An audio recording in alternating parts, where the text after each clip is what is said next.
Hello everyone, welcome to Physics Mage. Dear students, today we are going to discuss concept of Fraunhofer's single slit diffraction pattern.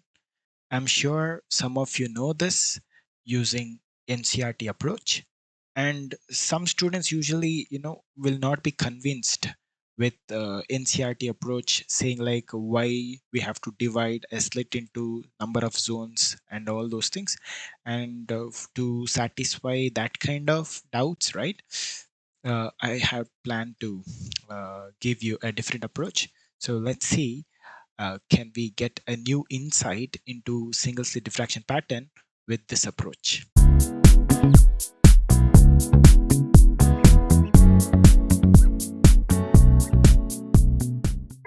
Okay, let's get started. Dear students, just to have an overview, we know that in single slit diffraction pattern, we have a plane wavefront will hit the single slit.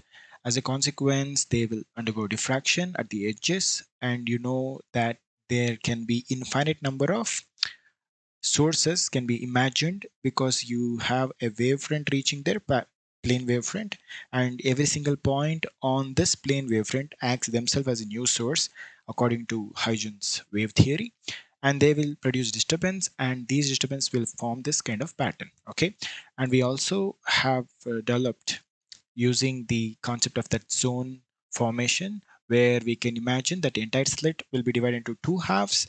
The first half will contribute certain intensity here, and the next half will cancel the intensity. So there we have a first minima formation. First minima formation. Okay, we sometimes call it as secondary minimas. Okay, so first secondary minima. Okay, and this one is second secondary minima or second minima.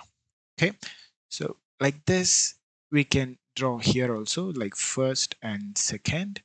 Okay, the condition for minima, as I hope you know, that if the distance between this extreme corners, right, if I name that one as d distance, then the condition was d sine theta if it is equal to integral multiple of lambda. Okay, then we'll have minima formation. Yeah, so this is the condition we'll get, and you can explain by using our so-called zone formation. Okay, then the other points, say here, this we call it as maxima location, maxima, and this is first maxima, first secondary maxima, we'll say. First secondary maxima are simply just maxima, secondary maximas. This is first maxima because this is already a maxima, central maxima, and you can expect these kind of maximas like second secondary maxima and first secondary maxima in the opposite sense also.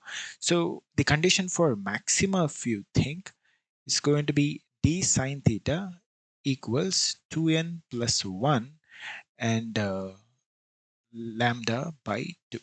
Okay, so where you can have like n values like plus or minus 1, plus or minus 2, so on. So for both the cases, so meaning we start with n equals 1 for maxima, and the very first maxima occurs when d sine theta equals 3 lambda by 2. And why exactly these conditions? uh, According to NCRT, we have to divide this slit into three zones, and like first two zones will cancel each other and the last zone will contribute, or you can explain this in different ways as well, such that there will be maxima there. Okay, so nothing wrong about it, it's very beautiful thing to look at. Okay, but some students don't like, or they will be rigorous in every other topic, right? So they just want to see this in a much different way. Okay, so and they also stumble upon certain content in the internet and they get confused like how to apply things. And since have come to me and asking me to explain these things, I thought like maybe some other students will also have the same problem. For those who have the similar problem, I think it will help you. Okay, so let's dive into this and see like how to get these expressions in a different way. Okay, so now to start with single slit diffraction pattern, I'm going to use Phasor technique, and some of you know the Phasor technique. I don't want to repeat that because in our previous videos also I have used Phasor techniques. So let's take this as our single slit. So if we consider from here to this point as the slit whose width is d distance, and we have energy, the light energy falling as a parallel beam of light, Fraunhofer diffraction. Okay, parallel beam of light will reach here, and we can imagine that there are infinite sources here, but to make it easy, okay, so we will consider that as if this entire slit is divided into n number of parts, okay, n parts, such that we'll have the sources in the form of zones. Okay, so we are going to make them into compartments like this. Okay, compartments where we say that each compartment has the width of small a. If each compartment has the width of small a, then we are essentially saying that we'll take d and we'll divide it by n parts, so each compartment will have a size. Got it? Then we have a screen here. According to our so-called ray optics knowledge, the light ray have to pass all the way and it should illuminate only this zone, right? According to ray optics, light travels in straight lines, but here it will bend and we have the light encroachment here to the other region, and we can say that till this point we have the illumination. And if I say this is the geometric center line for reference, then if you see the intensity distribution, like I'm just repeating little things, okay, so intensity will be more here, here it is maximum, then intensity will die off like this. So this is versus intensity versus position, intensity versus position. Okay, we have these kind of formation of patterns, diffraction pattern is going to appear. Okay, now how exactly we are going to explain these things? We'll select a random position. Okay, suppose if I choose a random position called point P, from the center, geometric center to that point, let me call this angle as theta. Okay, so from our large number of sources, so see there are we have made them into n number of compartments, so there are large number of sources.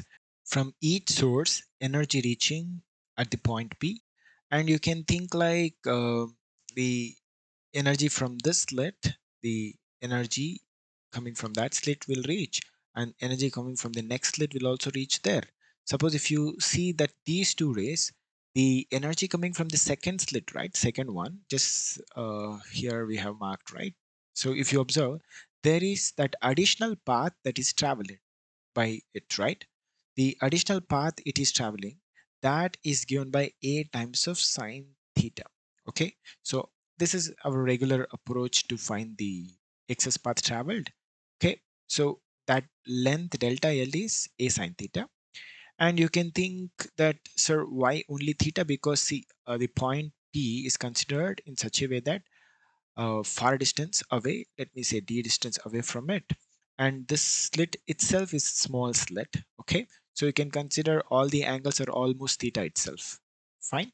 Now if that is the case, you can consider the neighboring one, the third one will reach there, even that will have same delta L corresponding to the second one, meaning the first slit and second slit will travel an excess distance of a sine theta when compared to first slit, and the third slit will travel a sine theta amount of excess distance when compared to second slit. So like this you can think about path differences. Suppose if this is a path difference between two interfering waves, then the corresponding phase difference between them is given by 2 pi by lambda times of path difference a sine theta. So this would be our so-called phase difference. Now we'll be using phases to interpret this. Let's say the energy coming from the first source will reach there and the second source will reach there. So if the first source reaching there has our phasor vector reaching there with some amplitude, let's say, okay, the second one will reach there with an additional phase. This has the same amplitude but with an additional phase of phi, and the third one will reach there with an additional phase of phi compared to the second one.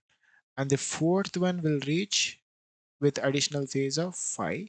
And it goes on and on and on and on. It depends upon, like, say, how many parts you have divided into. Okay. Now, our logic goes like this. Suppose if you consider every single amplitude here, they're all considered to be very, very small. Okay. Because the distance d itself is small. So if you consider this as a formation of a polygon, so the so-called amplitude will subtend an angle, and that angle is considered to be phi only. Why it's phi? Because see, if you can treat that, if they are having n, which is very, very large number, then you can treat that the formation of this number of like very large number of sources reaching there and doing contribution, right? So you can treat all these dotted lines here. Let me highlight that. They are as if like normal drawn to the circles. Okay, they are all acting like a radius vector. Okay, so they are just like radius. Now, if that is the case, if this is phi, this would be phi as well. So if you think of the second one, that will also subtend phi. The third one also subtends phi. Suppose if you consider like that, the total number, suppose from here all the way to, I'm just assuming few numbers, from here to this point we have bunch of vectors. Let's say we have added them, and this is the resultant of all that addition. Let's say this is the resultant of all that addition. So we have resultant green color vector, and that should also have like this radius vector pointing like this. Let me call this point as O. Okay. Now suppose if we have n number of contributions there, then this overall angle, this full total angle, the total angle turns out to be n phi, because if it is only one amplitude, one vector, it will give phi. If it is second one, it will give 2 phi. If it is third one, it will give 3 phi. If we have n number of slits giving contribution, it will be n phi total angle. That blue color one is n phi.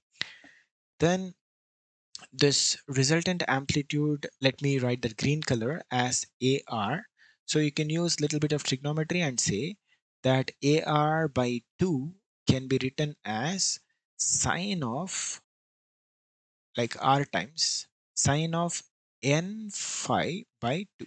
Okay, this is R times of sine of n phi by 2. And where R is the radius we are thinking, and n phi by 2 because if you take this as symmetric, this angle, let me highlight that angle, this angle, the angle red color one, that would be n phi by 2. Similarly, if you think of only one vector amplitude, okay, this is amplitude from each of this slit. Amplitude from each slit is A if I consider, then that will also contribute, and that angle is going to be phi, where r is the radius. Suppose if we drop a perpendicular like this, then this angle turns out to be phi by 2, and you can go on the same lines and say that the each amplitude by 2 equals r times of sine of phi by 2. So these two we are getting using our phasor approach. So let me divide these two and get an expression like AR equals A times of sine of n phi by 2 divided by sine of phi by 2. This is what we have. So once we have this, the expression where A is the amplitude from each source, amplitude from each source, and AR is the overall resultant amplitude, resultant of n number of sources. These are the ideas we have. Now let me bring in the value of phi here. So we already have phi value as 2 pi a sine theta, 2 pi a sine theta divided by lambda. This we already have. Also we know that a equals d by n numbers. So using our two relations in our first equation. We'll have AR equals A times sine of, in place of n phi by 2, I'll be just writing the value of phi. This 2 pi A sine theta divided by lambda. Whole thing divided by, in place of sine of phi by 2, I'll be writing this value. It is pi A sine theta by lambda. So this is it. We will do a little bit of adjustments. See, we'll be using n times of A is as D. So using that, sine of 2 and 2 getting cancelled out. N times of A is nothing but D. So pi D sine theta divided by lambda. In the denominator, we have sine of, in place of we have to bring in D, right? So I'm multiplying by n and dividing by n. So here inside this parenthesis. So NA is D. So it is pi D sine theta divided by lambda times of n. Okay, let me use a symbol for this. Let alpha being equal to pi d sine theta by lambda. That is a case, then our resultant amplitude would be the amplitude from each of the slit, and sine of, we have alpha divided by sine of alpha by n. Okay, and as you know that diffraction is nothing but interference of very large number of slits. Okay, because n is very large number. If n is very large number, alpha is an angle and we are dividing that angle by n, so it becomes very small number. So alpha by n will tend to small number. Okay, so small number. If this is small number, then we can use little approximations and write, so sine theta for small angles, it becomes theta, right? So that is alpha and n goes here, right? So this is our resultant amplitude and n times of A. And since we already have see the overall amplitude hitting the slit, if I say A naught is the amplitude hitting the slit, A naught is the amplitude hitting the slit, this A naught is divided into n parts, then each part has the amplitude A. Got it? So if that is the case, we can write n times of A, n times of A, n times of A will be equal to A naught. So amplitude which hits the slit, that is resultant amplitude A naught times of sine of alpha by alpha. This is what we have with the approximation where n is very large number. We are dealing with diffraction thing. Okay. So once we have this, we already know this intensity is directly proportional to amplitude square. I hope you're all familiar with this idea. The resultant intensity would be equal to, using proportionality, so intensity of light falling on the slit and sine squared alpha divided by alpha squared. That's what we have here, just squaring it. Okay, so this is our important equation. We can give some number if you like to. So call it as equation 2 is this, equation 1 is this one, 2 is this one equation 3, let's say. Okay, so using equation 3 now to interpret other stuff. Okay, let's think about formation of minima. So formation of minima. See, in diffraction, we have this secondary minima will form, right? Wherever minima is formed, where intensity of the resultant should go to 0, meaning our I naught sine squared alpha by alpha squared should go to 0. And I naught cannot be 0, right? So sine squared alpha by alpha squared should be equal to 0. And what if alpha itself is 0? If alpha itself is 0, this is 0 by 0 form. We have to handle it carefully. But as of now, let's take like alpha is not equal to 0. If alpha is not equal to 0, we can expect minima. Okay. So if alpha is not equal to 0, then sine alpha, whenever it becomes 0, then intensity becomes 0, right? So there are multiple possibilities where alpha can be now like pi, 2 pi, 3 pi, so on, like plus or minus. So since we know this, we can write alpha equals n times pi, where n goes like plus or minus 1, plus or minus 2, plus or minus 3, so on like that. Okay. So this is a condition. Whenever this is satisfied, there we have our formation of minima. Okay, so we will substitute the value of alpha from equation 2 in this. So alpha value is pi d sine theta by lambda, right? So pi d sine theta by lambda, this is our alpha, which is equal to n times of lambda, sorry, n times of pi. So pi and pi cancelling, so d sine theta equals n lambda, meaning whenever this condition is met, we have formation of minima. So finally, we got to know like how exactly that minima condition is obtained. Okay, so this is how it is formed. Now we got to know like where and all will get minima, plus and minus locations. Got it? So once we are done with that, then formation of central maxima. Central maxima. See, we are interested in central maxima because here just now we said like alpha being equal to 0. See, when can alpha be equal to 0? Because already we have alpha value is given as pi d sine theta divided by lambda, and pi and d, they're all constants, right? Lambda and all constants. So alpha can become 0 when sine theta becomes 0, meaning when theta becomes 0, then alpha becomes 0, right? When theta becomes 0, which implies that alpha tends to 0. Okay, now we'll work with that idea now, meaning when theta becomes 0, meaning what? We have the point P exactly placed here. When theta becomes 0, our so-called point P is exactly here at the central right fringe location, right? So we'll see like what is the condition there. We will take a limit as alpha tends to 0 because theta tends to 0, so alpha tends to 0. We have sine squared alpha by alpha squared times of I naught, right? That is our resultant intensity. Resultant intensity. Now, since you know that resultant intensity I naught is constant using the properties of limits, you can write this one as sine alpha by alpha times sine alpha by alpha, and limits alpha tends to 0, you can supply it and you know the result.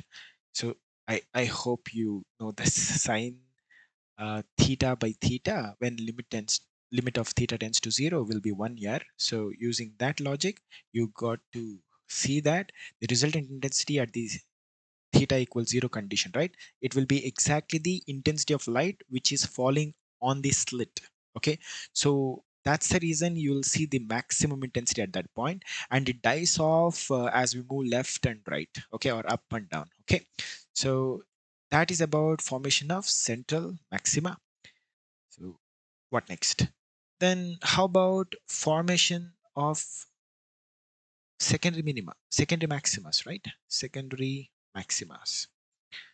We can get secondary maxima whenever the intensity of the resultant light, that I naught sine squared alpha by alpha squared, this should go to the maximum value. So we'll use our calculus approach for this. So dr di by d alpha should be equal to 0. So meaning I naught times we have alpha squared 2 sine alpha cos alpha minus sine squared alpha 2 alpha, this whole thing divided by alpha power 4, right? So that's our derivative.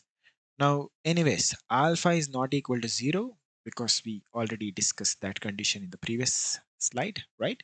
So here I naught is also not 0, meaning we got this alpha squared 2 sine alpha cos alpha should be equal to 2 alpha sine squared alpha. This is the condition where it can turn out to be maximum.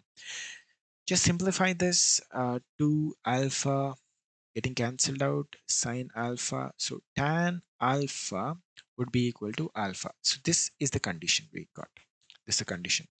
So meaning whenever this condition is met, we do have the formation of secondary maximas. So we'll check out what is this condition meaning. Okay. So we'll just roughly draw the graphs of all these things. Suppose if you plot alpha versus tan alpha. Just imagine tan theta graph here. So probably you're all familiar with this pi by 2, and this is pi 3 pi by 2.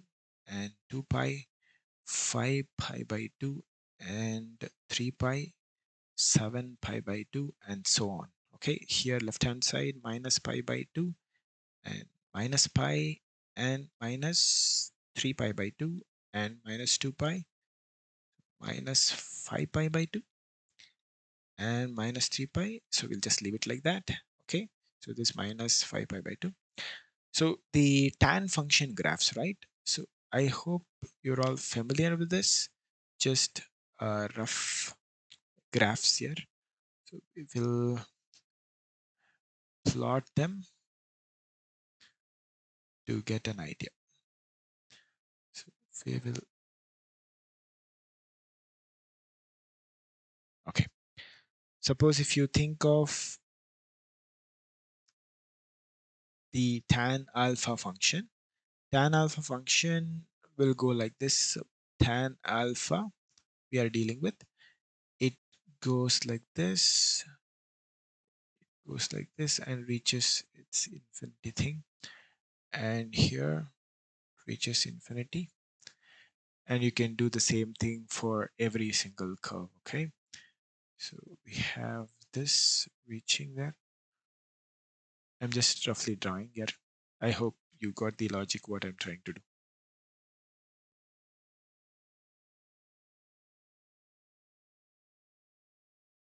We have here,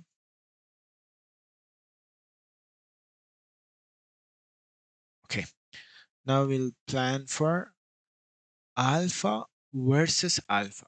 Okay, if you plot alpha versus alpha, it's a straight line with the positive slope at an angle 45 degrees. And if you do that, actually, there won't be any curve meeting here. Okay, I am drawing it a bit roughly, right? So there won't be any intersection of this tan curve with the green color one, straight line. And this goes all the way like this. And you can do the same thing for the left hand side as well. Okay, it won't reach there. It'll go on like this.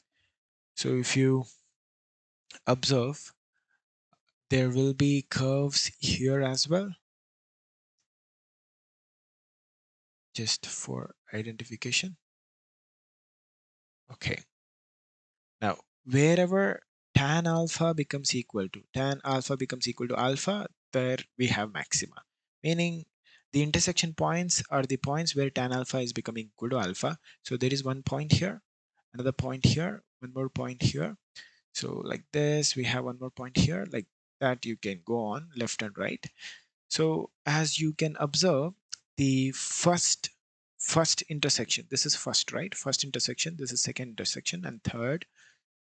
The first intersection is happening when alpha is approximately equal to 3 lambda by 2 for first secondary maxima.